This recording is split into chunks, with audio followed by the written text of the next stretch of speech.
합니다. 하나님께서 오늘 우리에게 주시는 말씀은 로마서 8장 주보에는 4절부터 나와 있지만 5절부터 11절까지의 말씀, 로마서 8장 5절부터 11절까지의 말씀 한 절씩 교독하시고 11절은 같이 읽도록 하겠습니다. 육신을 따르는 자는 육신의 일을, 영을 따르는 자는 영의 일을 생각하나니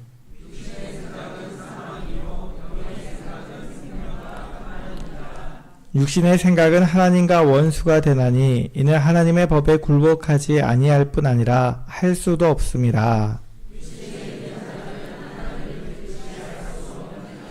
만일 너희 속에 하나님의 영이 거하시면 너희가 육신에 있지 아니하고 영에 있나니 누구든지 그리스도의 영이 없으면 그리스도의 사람이 아니라.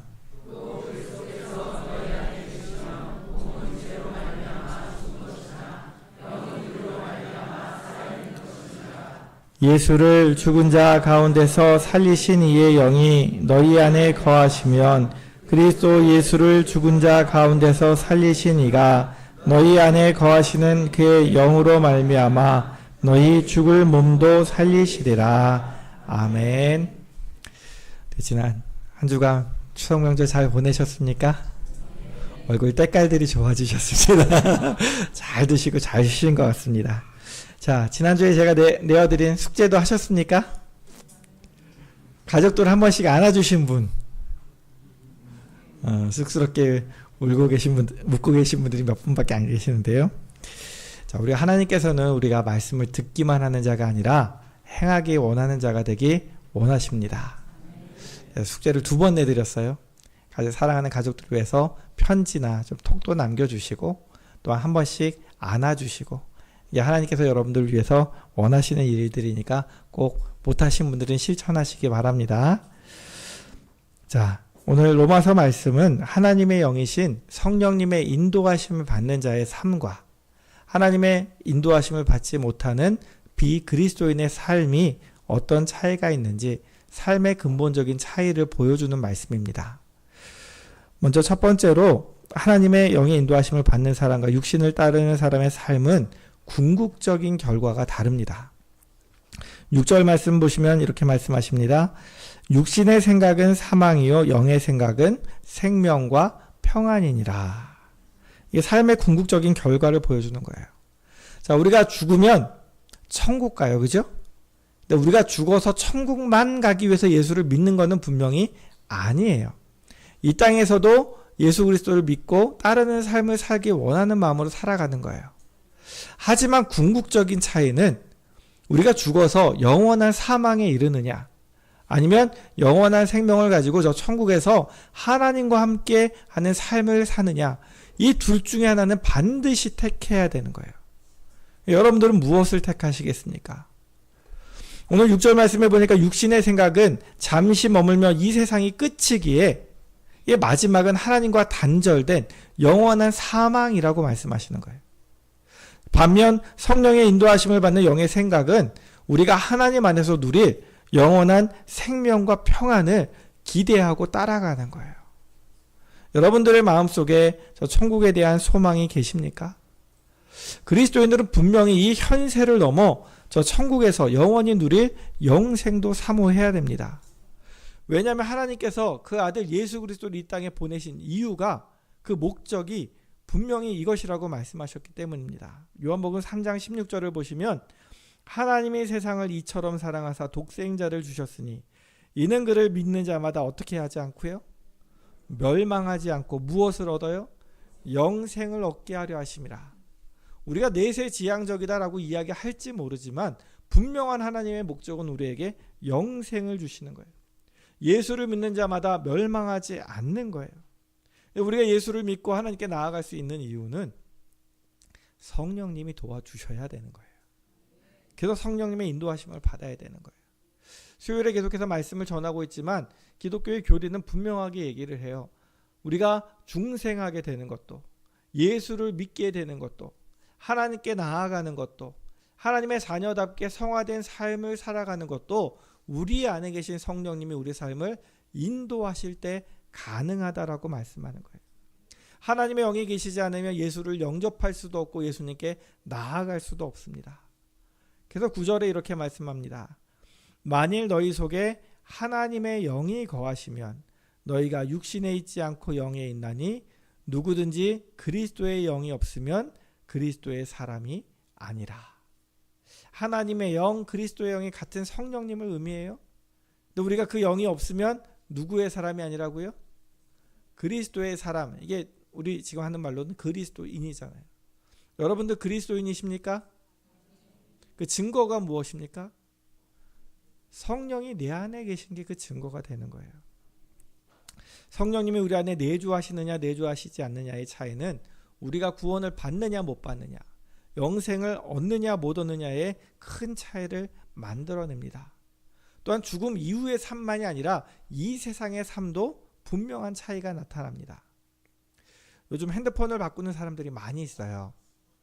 왜냐하면 핸드폰 보조금을 지급하는 것을 금지하던 법안이 이제 해지가 되었어요. 그래서 통신사마다 보조금을 주니까 사람들이 핸드폰을 많이 바꾸는데 젊은 사람들은 뭘로 많이 바꿀까요? 아이폰으로 많이 바꿔요. 그런 좀 연세가 있다 하시는 분들은 갤럭시가 편해요. 저는 갤럭시가 좋습니다. 자, 근데 이 두 개가 핸드폰으로 사용하기는 똑같아 보여요. 겉모양도 똑같고 뭐 사용하는 것도 똑같아요. 그러나 그 안에 작동하는 방식은, 운영체계는 완전히 다릅니다. 같은 폰이지만 같은 폰이 아니에요. 이것처럼 비그리스도인과 그리스도인은 우리가 같은 모습, 비슷한 모습으로 살아가는 것 같지만 우리 안에서 움직이는 운영체계는 완전히 달라요. 그래서 하나님의 영 아래서 움직이는 사람과 육신의 영 아래서 움직이는 사람의 차이는 우리 사람은 무엇을 생각하며 살아가는가, 이 차이예요. 하나님의 영의 인도하심을 받는 사람과 육신을 따르는 사람의 삶은 그 생각과 방향이 얼마나 다른지 오늘 말씀을 통해 계속 살펴보려고 합니다. 하나님의 영의 인도하심을 받는 사람과 육신을 따르는 사람의 삶은 두 번째로 생각의 방향이 다릅니다. 5절 말씀이에요. 육신을 따르는 자는 무엇을 생각해요? 육신의 일을. 영을 따르는 자는 영의 일을 생각합니다.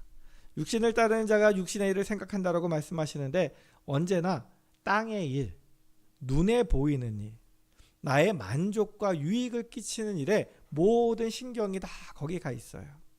그러니까 돈, 명예, 쾌락, 이 육신적인 일에 몰두하는 것이 세상 사람들이 살아가는 삶의 방식입니다. 물론 하나님의 영의 인도함을 받는 사람들이 돈이 필요 없다거나 명예가 필요 없다거나 쾌락을 쫓지 않는다는 말은 아니에요. 그렇죠? 그러나 우리의 마음속에는 항상 영의 일, 하나님에 대한 생각이 함께 있다는 것을 기억하셔야 돼요. 세상 사람들은 자기를 위해서면, 자기 가족을 위해서면 돈을 벌고 성공하고 명예를 얻는 일에 모든 일을 다 합니다.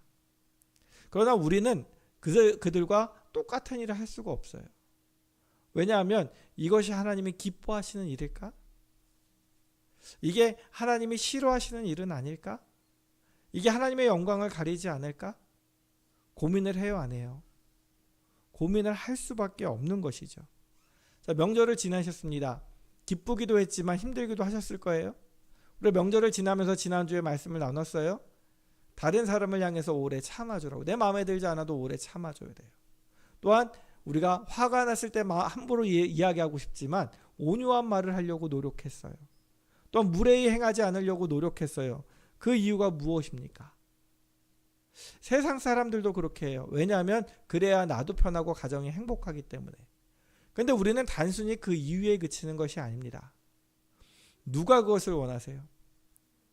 하나님이 원하시기 때문에 내가 화가 나도 참고, 내가 하고 싶은 말이 있어도 부드럽고 격려의 말을 하고, 내가 마음대로 하고 싶어도 무례히 행치 않는 이유는 하나님이 그것을 원하시기 때문이에요. 세상 사람들과 우리와의 차이는 그 생각의 중심에 누가 있어요? 하나님이 있고 없고의 차이예요. 행동은 똑같을지 모르지만 행동의 원인인 생각이 전혀 다릅니다. 나를 위한 것이 아니라 나를 지으시고 나를 인도하시는 하나님의 뜻을 따르기 위함임을 기억하시기 바랍니다. 창세기 13장에 보면 하나님의 뜻을 따르는 사람과 육의 뜻을 따르는 사람의 차이가 분명하게 나타나요. 바로 아브라함과 롯이에요. 자, 아브라함과 롯이 가나안 땅으로 왔습니다. 하나님 복을 주셨어요. 근데 복을 너무 많이 주셔서 가축들이 아주 많아졌어요. 근데 그들은 자기 땅에 있는 것이 아니고 길을 돌아다니면서 먹이다 보니까 서로 자기 양에게 풀을 먹여야 되는 거예요. 아브라함의 종들과 롯의 종들이 풀을 먹일 때마다 다투는 거예요. 풀이 부족해요. 그래서 결단을 내리죠. 우리가 더 이상 함께할 수 없겠다. 그래서 아브라함이 조카 롯에게 이렇게 이야기합니다. 어느 길을 가고자 하느냐? 너가 왼쪽으로 가면 나는 오른쪽으로 가겠고, 너가 오른쪽으로 가면 나는 왼쪽으로 가겠다. 자, 롯이 그 아브라함의 이야기를 듣고 이게 쭉 둘러봅니다. 자기가 여지껏 요단 서편에서 다녔던 길들은 척박해요. 산 위에서 바라보니까 저 요단 동편 쪽은 비도 잘 오고 또한 풀도 많고 땅도 비옥하고 얼마나 좋았으면 여호와의 동산 같았고 애굽 땅과 같았다라고 표현을 합니다. 그러니까 롯의 생각에는 그 땅에 누가 사는지 어떤 모습으로 사는지는 중요하지 않아요. 지금 내 눈에 보기에 저 땅에 가면 나의 가축들을 먹이고 나의 재산이 늘어나고 내가 성공할 수 있겠구나. 이 안목의 정욕을 가지고 육신의 일을 생각하며 보니 그 땅이 가장 좋은 땅인 거예요. 그래서 자기 성공을 위해서 육신의 생각으로 요단 동편을 선택합니다. 반면 아브라함은 더 윗사람이잖아요. 자기가 먼저 택해도 되잖아요. 내가 왼쪽으로 가면 너 오른쪽으로 가? 내가 오른쪽으로 가면 너 왼쪽으로 가? 이렇게 얘기할 수 있어요. 근데 그렇게 이야기하지 않는 이유는 그는 갈대아 우르에서 어디까지 왔냐면 가나안 땅까지, 이 촌 외지까지 왔어요. 여기까지 와서도 복을 주시는 하나님을 경험했어요. 자기는 누구 때문에 여기 왔어요? 하나님 때문에 왔어요. 내가 어디로 가는지가 중요한 게 아니라 나와 누가 함께 가시느냐가 더 중요했어요. 그러니까 하나님이 함께 가시면 내가 어느 땅을 가든지 하나님 복 주실 것을 믿었어요. 이 믿음을 가진 아브라함에게 하나님이 이렇게 말씀하십니다. 너는 눈을 들어 너 있는 곳에서 북쪽과 남쪽 그리고 동쪽과 서쪽을 바라보라. 보이는 땅을 내가 너와 내 자손에게 주리니 영원히 이르리라. 너는 일어나 그 땅을 종과 횡으로 두루 다녀보라. 내가 그것을 내게 주리라. 아브라함의 생각에는 좋은 땅이냐 아니냐가 아니라 누가 함께 가시는 게 중요해요? 하나님이 함께 가시는 게 중요한 거예요. 또한 교회사를 보면 어거스틴이라는 사람이 있습니다. 이 사람이 나중에 성인칭으로 받고 성 어거스틴, 성 아우구스티누스라고 불리는데 이 사람이 지은 책 중에 가장 유명한 책은 고백록이라는 책이에요. 자기 안에 있는 죄의 속성이 어떤 것인지를 하나님 앞에 고백하는 책이에요. 이 책을 보면 이 사람이 어린 시절에, 젊은 시절에 어머니가 그렇게 권유하는데도 불구하고 하나님이 믿어지지가 않는 거예요. 이 성경이 이성적으로 믿어지지가 않는 거예요. 그래서 그는 세상을 방황하면서 세상의 진리를 찾아 지적 욕망을 채우기 위해 돌아다닙니다. 또한 더불어 그의 육체적인 쾌락을 즐기기 위해 돌아다닙니다. 그리고 세상의 성공을 위해 성공을 쫓아다닙니다. 그런데 어느 날 옆집에서 소리가 들리는 거예요. 들고 읽어라, 들고 읽어라. 근데 믿음도 없는 사람이 성경책을 가까이 뒀나 봐요. 성경을 딱 폈더니 어디가 나오냐면 로마서 13장 13절 14절 말씀이 눈에 들어오는 거예요. 이 말씀을 듣고 이게 하나님의 뜻이구나, 명령이구나 깨달은 거예요. 그 말씀을 보시게 되면 낮에와 같이 단정히 행하고 방탕하거나 술 취하지 말며 음란하거나 호색하지 말며 다투거나 시기하지 말고 오직 주 예수 그리스도로 옷 입고 정욕을 위하여 육신의 일을 도모하지 말라. 자기의 삶을 돌아봤더니 13절 말씀은 그가 여지껏 그동안 추구하던 육신의 일이었어요. 그런데 14절을 보니 하나님의 뜻은 육신의 일을 도모하는 것이 아니라 누구로 옷 입어요? 예수 그리스도로 옷 입기 원하신다는 걸 깨달았어요. 그래서 그의 생각이 180도 변해서 이제는 세상 것을 위해 살던 사람이 하나님을 위해 사는 사람이 됐어요. 그리고 그동안은 성공을 위해 추구했던 사람이 이제는 하나님의 복음을 전하기 위해, 세상에 하나님의 법을 변증하기 위해 힘쓰는, 진리를 말하기 위해 힘쓰는 자가 되었습니다. 우리는 육체를 가졌기 때문에 육신의 일을 생각하지 않고 살아갈 수는 없습니다.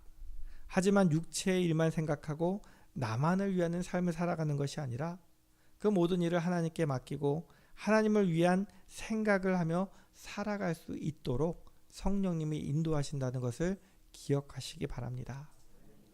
성령님께서 내 안에 오셔서 내 안에 거하시는 이유는 분명해요. 그것은 바로 우리가 하나님을 의식하고 하나님의 뜻을 기억하는 거예요.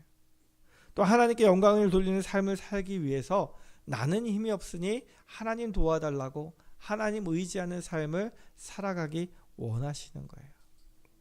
그래서 세 번째로 하나님의 영을 인도하심을 받는 사람과 육신을 따르는 사람의 삶이 무엇이 다른가? 하나님과의 관계가 달라지는 것입니다. 7절 말씀입니다. 육신의 생각은 하나님과 원수가 되나니 이는 하나님의 법에 굴복하지 아니할 뿐 아니라 할 수도 없습니다.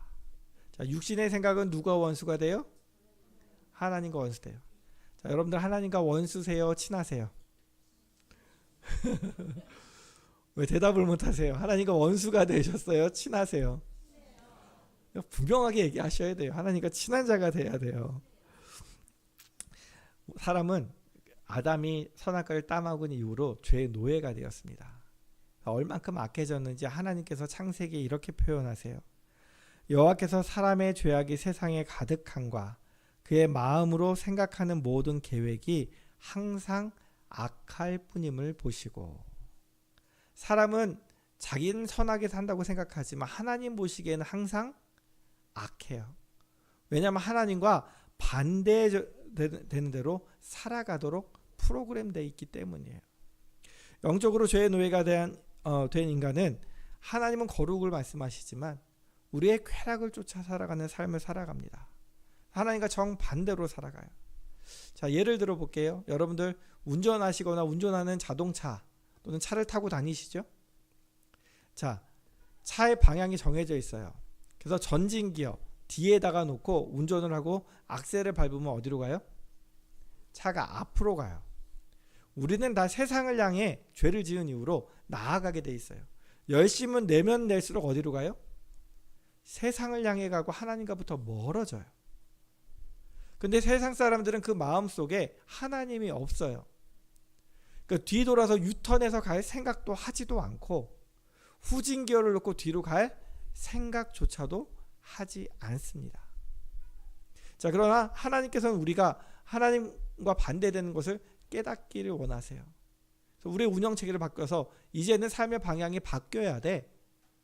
우리가 유턴을 하거나 후진기어를 놓고 가기를 원하시는 거예요. 세상 사람들과 우리의 차이는 이 방향의 차이예요. 그러다 보니 세상으로 가면 갈수록 하나님과 원수가 되고 하나님께로 돌이킬수록 하나님과 화목한 자가 되어지는 것이죠. 세상 사람들은 하나님께로 가거나 하나님께로 가고 싶은 마음이 1도 없어요. 하나도 없어요. 나의 성공과 쾌락을 위한 것이지 하나님을 위해 살아갈 수 있는 마음이 한 개도 없어요. 그런 그들이 하나님의 법에 굴복할 수 있을 리가 없지요. 하나님의 말씀에 하나님의 법에 굴복하는 사람은 오직 성령님의 인도하심을 받는 그리스도인들밖에 없다는 것을 기억하시기 바랍니다. 이건 작은 것 같지만 절대적인 차이예요. 성령님이 내 안에서 내 생각을 주장하시거나 주장하지 않는 것은 하늘과 땅 차이예요. 육신의 생각을 가지고 살아가는 자는 하나님과 원수이지만 성령의 인도하심을 받는 자는 예수 그리스도로 말미암아 하나님과 화목하게 된 줄을 믿으시기 바랍니다.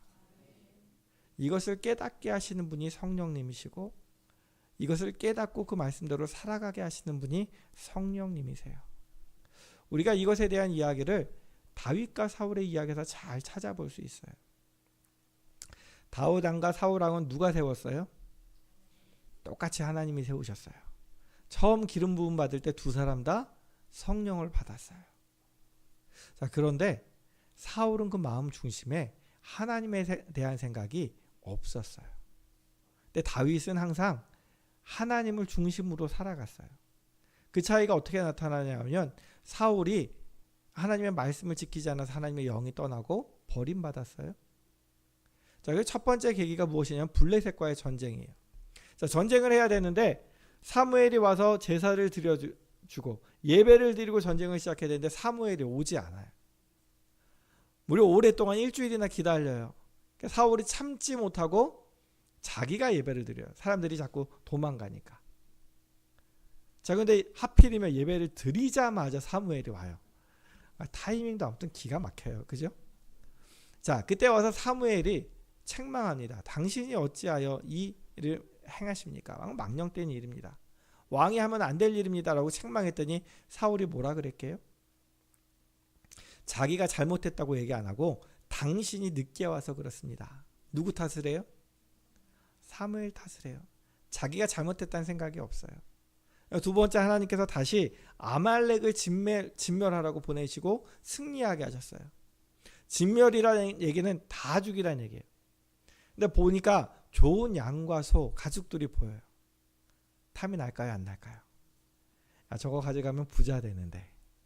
또한 그 당시에 전리품으로 적국의 왕을 사로잡는 것이 큰 명예였어요.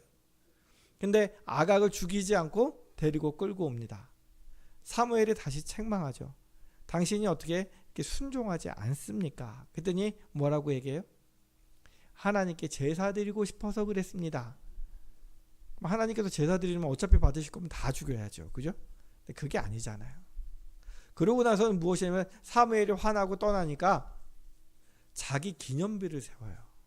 하나님은 화가 나셨는데 내가 이 아말렉을 진멸했다라고 자기 자랑하기 위해서 비석을 세우는 거예요.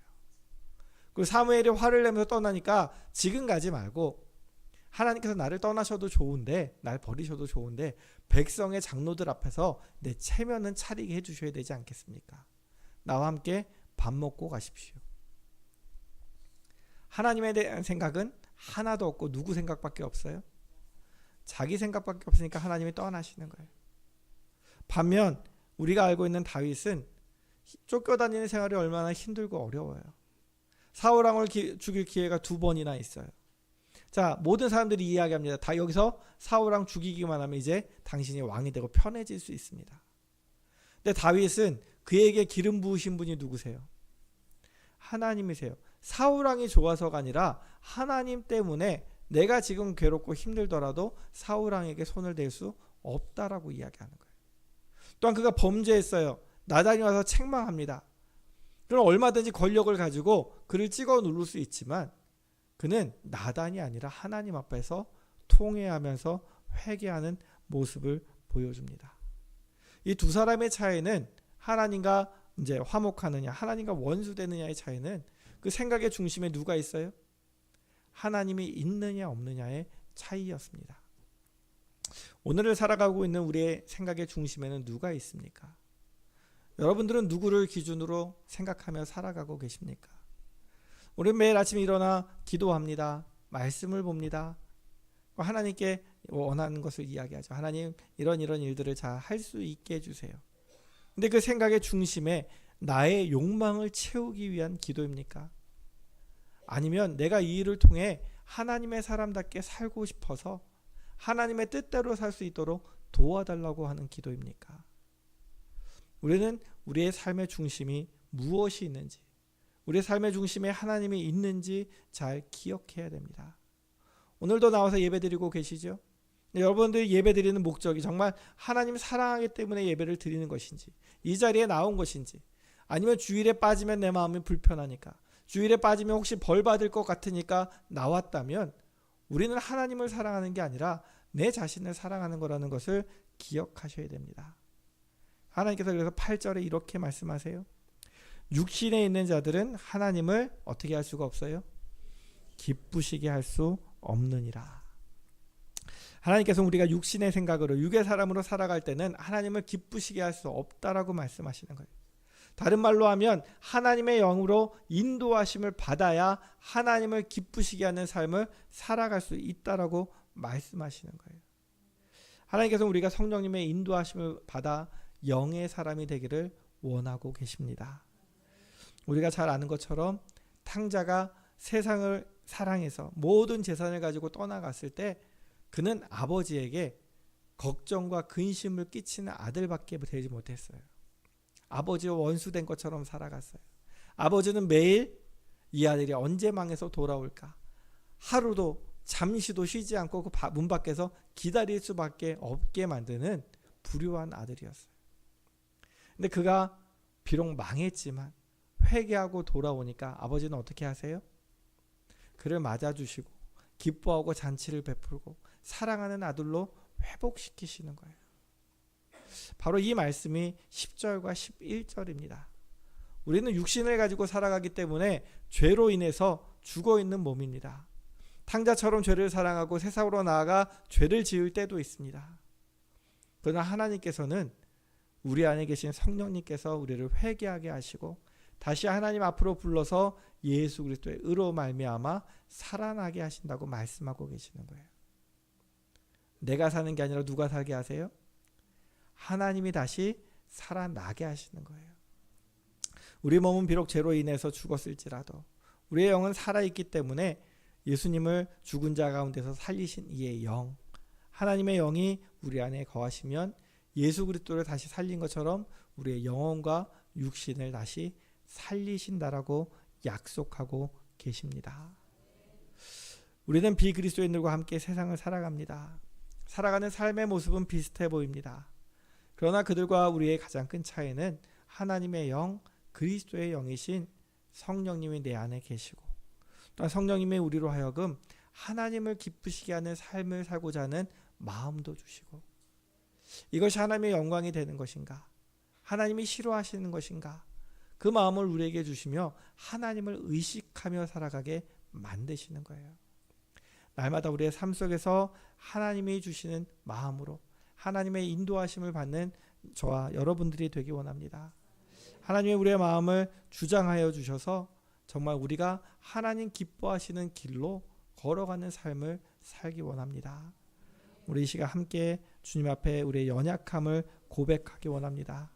하나님, 우리는 죄로 인해 때론 넘어지고 실수합니다. 하지만 완전하신 주님이 우리 안에 계신 성령님을 통해 한없는 은혜를 부어주실 줄로 믿습니다.